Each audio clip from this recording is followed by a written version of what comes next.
在盆景培养中，经常会遇到徒长枝。这种枝有明显的生长优势，在它生长增出中，会拉动整个枝干后半部分同时增出。像这个枝，后半部分的粗度达到了，把它剪掉。像这种枝，我们就称它为牺牲枝。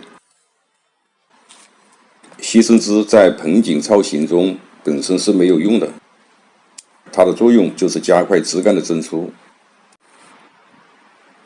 牺牲枝的应用范围很大，在盆景培养中，对一些枝条要谨慎的修剪。这个枝条就是做牺牲枝用的，也就几年时间，干的增出比较明显。牺牲枝在松柏盆景的培养中应用是比较多的。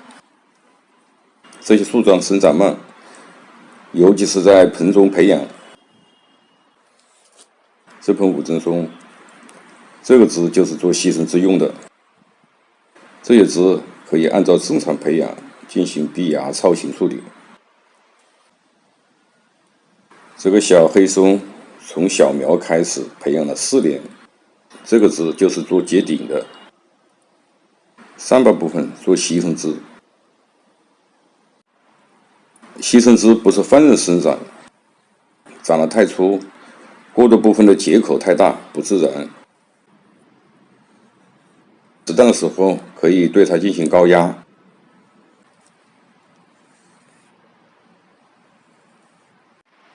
这2个就是柏树的牺牲枝高压。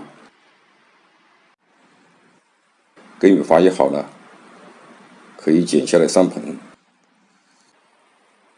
玩盆景要善于发现，我讲的你都会。感兴趣的朋友可以动手试一试。感谢您的收看，下期见。